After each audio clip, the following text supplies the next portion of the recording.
Welcome to the Global Medical Device Podcast, where today's brightest minds in the medical device industry go to get their most useful and actionable insider knowledge direct from some of the world's leading medical device experts and companies.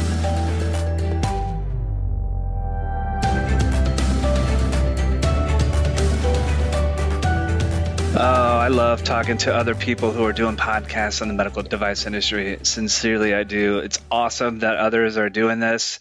I know when we first started the Global Medical Device Podcast, there were really not any consistent podcasts that were available, maybe a few episodes here and there, but this is a good one. I get to talk to Duane Mancini. Duane is the president and founder of Project Medtech. It's a wonderful podcast. I encourage you all to check it out. So enjoy this episode of the Global Medical Device Podcast.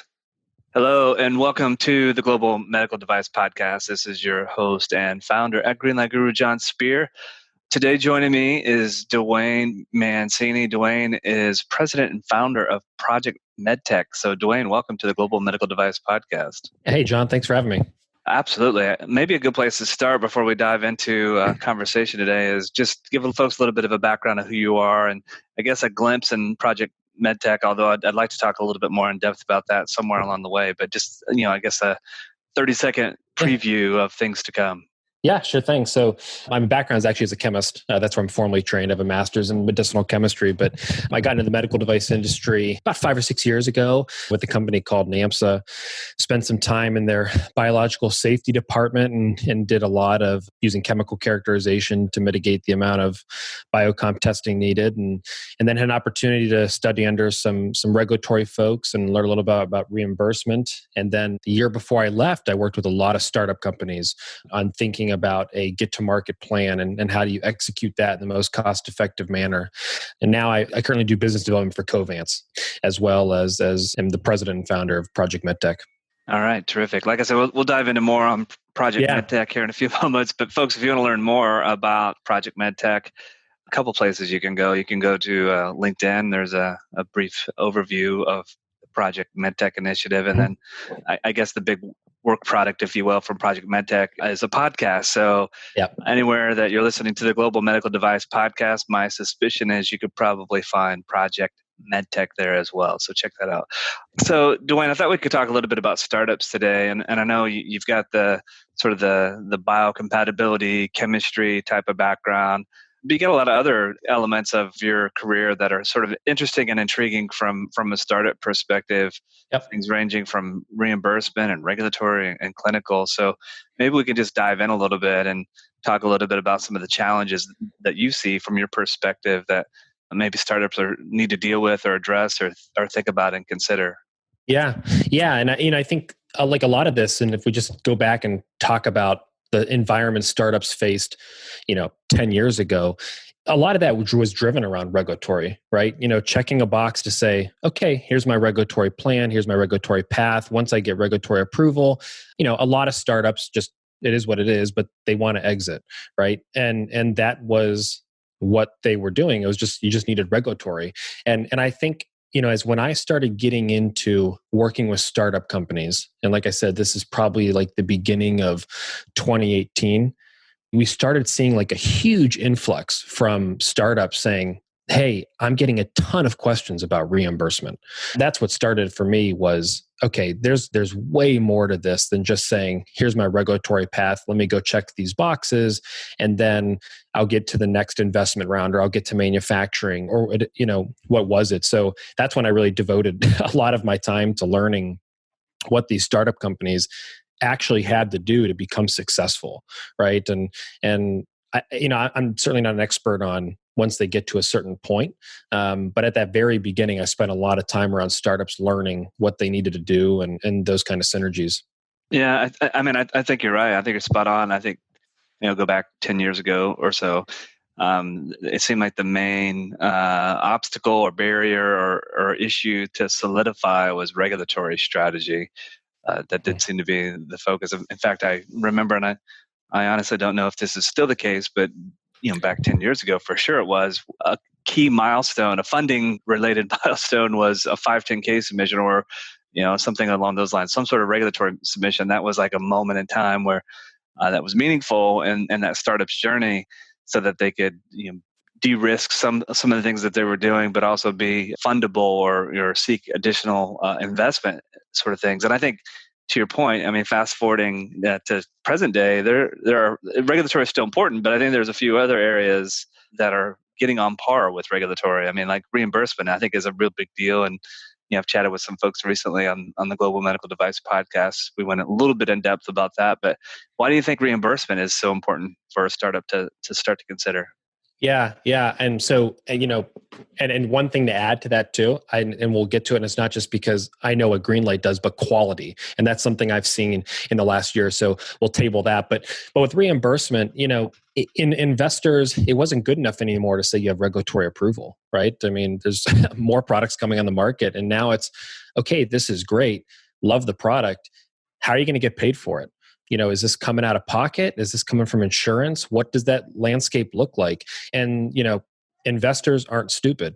So they're savvy to this. And they want to know, what's the business plan for this? How are they going to get their return on their investment? I mean, people go into the medical device industry to save lives, right? But there has to be a business aspect of it. That's just, it is what it is. And investors want to know that. So, and really not knowing your reimbursement plan is really risky, because it can change your regulatory plan, right? I mean, regulatory and reimbursement it's not glaringly obvious that how they go together, but what you might need to do to ensure a better reimbursement might alter your regulatory plan. And if you don't know that from the beginning and don't know your options, it's how you get 5 years down the road, a bunch of biocompatibility tests down the road, clinical trials down the road, and have to go back and restart. For sure. I mean, I'll just chime in a little bit. I mean, and folks, I want to, if you want to go or get more in depth on the topic of reimbursement, I did cover this particular topic in some detail with Mike Drews back a few weeks ago on the Global Medical Device Podcast. So go check that out. But it is important, because I think the theme or the trend that I've seen all too often is that reimbursement is oftentimes an afterthought. Sometimes even after a company gets their regulatory clearance, and then they're like, all right, now let's start thinking about reimbursement. And to your point, it's like, whoa, that's way too late. I mean, the regulatory strategy, the reimbursement strategy, these things, they're connected, and they need to be in sync with one another. Yeah, spot on. And just to take it to that next step of, you have to have, these all feed into your clinical strategy. And like I said, I mean, clinical studies are expensive. It doesn't matter whether you're doing them for regulatory approval or for reimbursement or for market access. So if you don't have all those pieces identified, and you have to go back and do more clinical studies, and it delays your product to market, or it delays your access to a regional market, these things just keep pushing your timeline out, further out. And it probably leads to another point of, startups need to get to market as efficiently and the least amount of time as possible, to reduce the amount of capital they have to spend. Well, and I think efficiently, effectively, and as I would say, as ideally as frugally as possible. I think that's another thing, and I think the frugal component of that is, we are in a space, the medtech industry in general is, from an investor point of view, is probably viewed as one of the more risky industries to invest into. And so, sometimes that capital can be really, really difficult to gain. And so you need, a sound reimbursement, a sound regulatory, sound clinical strategies, because the outcome of those different strategies is going to be, an indicator of your future market success, and help position you from an attractiveness standpoint from an investor. But, until those are at a certain point in time in your journey, you may have to squeeze every penny out of that capital that you're getting, because it is a long journey, and it can be a very expensive one as well. So you got to kind of be mindful of all these sorts of things. Yeah, that's spot on. Couldn't agree more. Yeah. Now, you've done a lot of work, obviously, on biocompatibility side and clinical side of things. What are some of, aside from, poor strategies and planning, what are some of the pitfalls that you've seen in your experience that impact startups in a big way? Yeah. So I think, one is like on the regulatory side, if I could start there, I kind of hinted at it earlier, but it's not always your easiest path to market from a regulatory standpoint isn't always your best path to market in general for your business, right? I mean, there's a lot of factors that go into this, and I know I'm simplifying it, but I have a lot of conversations where clients are intentionally avoiding the de novo pathway, or trying to get out of a PMA, and in some instances I totally get it, but in others it actually doesn't make that much sense leading back into reimbursement. But just some other figures that are published, because this is a common misconception, especially about PMA devices. The exit for companies on PMAs are shorter than a 510K, and I think that's a really common misconception. But like I said, like that is a point where I see people fail right off the get-go, is assuming that I just need to get this to market. But they're not thinking about probably the hardest step if you're a medical device company, especially if you're a 510K, achieving market access, achieving any kind of regional access, because that is the point where you still need money to, even after you get regulatory approval, you still need money after that to get to your next step. And I can tell you that investors, like we said, aren't just saying, did you get regulatory approval? Okay, your reimbursement's laid out. It's okay, you got regulatory approval, go sell in a regional market. It's that and then. And that's a really tough thing to do. And so, like I said, it's not always your easiest regulatory path. That's a very common. I don't know about you, but I see a lot of people fail there.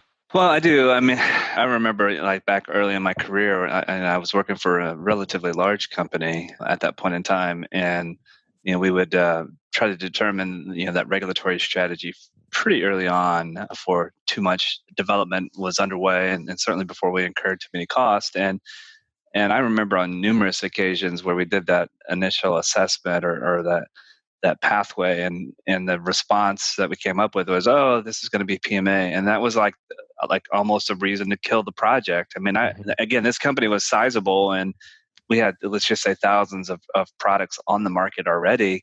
And I think out of their thousands of products, I think they only had 2 PMA devices at that point in time.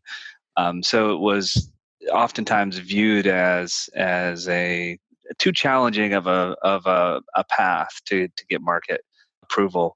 And I think things have, from the FDA perspective, have improved a great deal in that perspective. But then you mentioned de novo. I mean, de novo used to be another one of those kiss of death things. Not even that long ago. Definitely less than 10 years ago. You pursued de novo, and it might sit in a queue and go around in circles with FDA for a long time. I know of one particular startup that pursued de novo, and I think their de novo application was with the agency for like a year and a half or something before a decision was made. But the good news is, I think the de novo process today is fantastic because it's much more streamlined review process, much more interactive with FDA in general.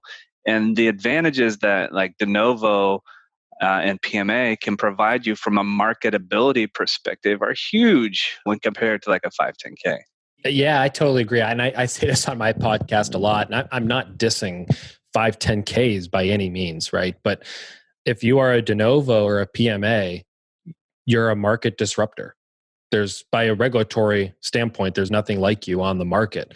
When you do a 510K, and I know we're getting into the technicalities of it, but if you just simplify it, you're trying to prove substantially equivalency to something else, right? So that's a weird, to me in my head, and I know it's much more complicated than that, but it's a weird dance to do, right? Like, hey, I'm the same as these, this group, but once you get approval, this is why my product's that much better. Well, how much better could it possibly be? And I know that's probably not, 100% accurate for everything, but still in generalities, de novo and PMA, that's it. You're a market disruptor. There's nothing like it. Well, I mean, and folks, you do have to balance all of this because, the part of that regulatory and reimbursement and clinical and market acceptance. I mean, these are all, certainly variables that you need to, spend some time strategizing and brainstorming and and identifying what makes the most sense. I mean, what may make the most sense from a regulatory perspective may not make the most sense from a reimbursement. So, these things all have to have the right balance. Yeah, John, that's exactly it. And that's something we always try to stress to people is like, it's what might, yeah, exactly. What might be right for someone else isn't right for this person, but you still need to do your due diligence in all those areas. At least think about it. If you think about it and all of a sudden it's, hey, reimbursement doesn't necessarily matter as much, then great. But make sure you at least do a dive into that to think about it. All right. So hopefully some food for thought for folks. I want to take a transition here to our next topic of conversation with Duane Mancini of Project Medtech. And before we do so, I thought I would remind you all that Greenlight Guru, we're the only medical device quality management system software platform on the planet today. We're designed specifically and exclusively for medical device companies. And it's actually a platform that's been designed by actual medical device professionals, people who have been there, done that, been in the trenches, dealing with the same challenges and projects and obstacles that you are as a medical device professional. So I would encourage you to go check out more about the Greenlight Guru medical device quality management system software at www.greenlight.guru. Something really exciting that we've introduced into the platform is AI and machine learning. And I know it sounds cute, everything these days seems to have AI, but this is something that's going to make your quality management system that much more effective. With the visualize element of the Greenlight Guru platform, you can see a picture of your quality management system, understand how all of your documents and records are connected together.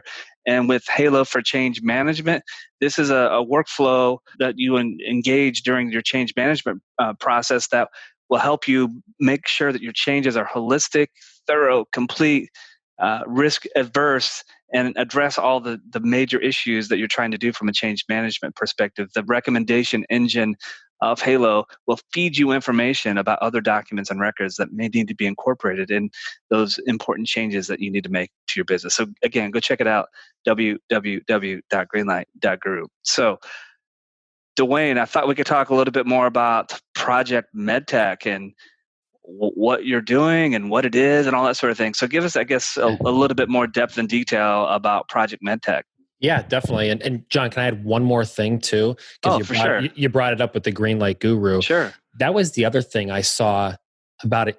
And I'm not saying it hadn't happened before this, but about a year ago was, especially for like if your plan is to be acquired by one of the large strategics, you better have a very, very good quality system and one that is robust and easily implemented into these strategics, because I had a few conversations with some of the strategics in the acquisition and in the acquisition department, and a lot of their comments was revolved around being burnt when they acquired some of these companies that didn't have a robust quality management system. So just more food for thought, I know, but something I wanted to add in there, and your discussion about the AI and what Greenlight Guru does, made me think of that.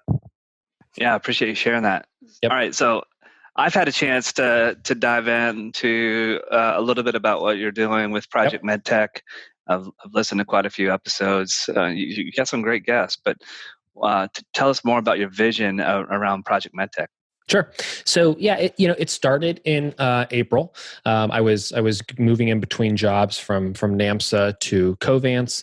I really wanted to launch a podcast, and really the idea behind it was, when I came into the medical device industry, I was a chemist who knew about the toxicology of various compounds and how I was applying those to chemical characterization. I mean, I was so hyper focused on ISO 10993, and in my world, that's all medical device development was. And then I had this ability to, that NAMSA gave me an opportunity to learn about regulatory and be involved in reimbursement and clinical and working with these companies. And I thought to myself, okay, how did I learn best? And it was reading, but it wasn't necessarily webinars. It was listening to conversations and just being a fly on the wall and listening to experts talk. And that's where the podcast idea came from, was, there has to be a better way for people who need to learn about other subjects, and that was this. And to be honest with you, I was a subscriber to your podcast, and I think I subscribed in, I don't know, 2016, if that sounds right. If you are, that's probably about right. Yeah. Yeah. And I found a lot of the interviews with Mike Drews very helpful when I was learning about regulatory, so I said, okay, what if I did one on that's kind of focused on startups, and what if you're part of a startup company, you need to be a generalist in a lot of different areas. So how do we have those conversations about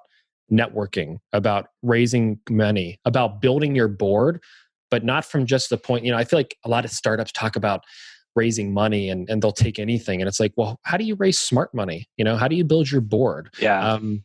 How do you acquire talent? How do you think about reimbursement, regulatory? How's that all fit in? How do you achieve market access? What are some pitfalls from serial entrepreneurs? People who have done it before. So really, it's not highlighting maybe specific subjects. There's always a subject that's an undertone of it, but it's talking to the actual person. What I also learned too was, even though, Jon Speer is an expert in quality, he might have some really good advice in areas you didn't know. And when you talk to the person and get to know the person, they give a lot of those free tidbits. So that's really the goal behind it. It's covering the medtech industry, everything from serial entrepreneurs through investors, and even giving startup companies a chance to let the world know. And when I say the world, the Project Medtech universe, what they're working on. And maybe they can get connected with someone who can benefit them. Yeah, I mean, there's some really good guests. I mean, I gravitated towards some familiar names that I saw on the guest list, and I really enjoyed the episode that you did with Joe Hage. Joe Hage, most of us in this industry probably know the name with Medical Marcom, but I've known him for quite some time. But when it comes to just thinking about marketing a little bit differently, and strategy behind that. I mean, Joe has so much insights and wisdom that he's able to offer this industry. So I found that episode to be really good. But you have, recruiters, you have experts on funding, you have, I'm just kind of scrolling through this quickly. Granted, this is not good for podcast listeners as I'm doing this, but, regulatory experts, quality experts. So you have quite the gamut of guests. And yeah, I guess I'm curious. I mean, I know you're as we're chatting here, you're right around 30 episodes in, give or take. But are there some common themes or messages that you're hearing from the variety of guests that you're having? Yeah, it depends who the guest is, for sure. I've also had some guests on who actually have nothing to do with the medical device industry, but I thought the one that got released, I guess today as we're recording it, was Frank again. And he's all about networking, the science of it. And I think that one was really cool and interesting for me, because it's a place where people fail because they don't network well. And he was kind of talking about that. But in medical device related guests, it's a lot of the same thing. And I think the most popular one I've received is, if you're a company, no matter how big or small you are in the med device space, investors specifically are going to bet on the team over the product, right? We say it a lot. People will take an A team with a B product any day of the week. So the one thing I've learned is it's really about the people and the team you're building for the success. And that's come from everybody: serial entrepreneurs, investors, even consultants. Yeah. Yeah. I mean, I think that's interesting to think about. I mean, it's an adage as old as certainly my career, and I'm sure predates my existence on this earth. But the team, and you mentioned something a moment ago about forming an advisory board and how important that is, and having smart money or smart investors and what that can mean. Maybe elaborate a little bit on that and on how that that advisory board and even your investors can become an extension of your team and why that's important. Yeah, I think from a network standpoint, for sure. But, the other thing then the first guest to talk about this was Anthony Caparso. He runs he's a chief technology officer at a startup company called Inhale Medical. And he kind of talked about that. when he was picking his boards for his first startup company, it was about, okay, outside of the investment, what am I getting from this person? Is it access to a network? Is it advice in a specific area? How is that person going to interact with the rest of your board, right? I mean, thinking about board dynamics is important as well. And I think, the other thing that I've learned, just being kind of a generalist in a lot of this, is when you talk to people, make sure you understand the lens that they're looking at product development under, right? If you're talking to a person who has spent 30 years in regulatory, odds are they're looking at this product in regulatory lenses. And same thing with reimbursement, same thing with business development. So I think the other piece of advice that me and him kind of talked about was just try to understand their background and how they might be seeing it. And take that all with a grain of salt as well. Yeah. I mean, the other thing that I would offer as advice to startups, regardless if it's to form a board or network or, hire folks or identify consulting, is really to do a Venn diagram of some sort. It doesn't necessarily have to be a Venn diagram, but understand what your team's core competencies and areas of expertise are, but also understand what the total holistic needs are for the type of product that you're bringing to market. Essentially identify your gaps. Where are you weak? Where are you strong? And those areas where you could maybe are a little weaker than you'd like, those are great opportunities to identify a consultant or a new hire or network or a board member, because every person that you're trying to bring into the fold for your company, you're trying to strengthen your case and increase your value. And so if you can shore up those areas of weakness through those key additions to your team in some form or fashion, I think that's just going to make a stronger case and a stronger story and strengthen your team. Yeah, I totally agree. That's a really, really good point.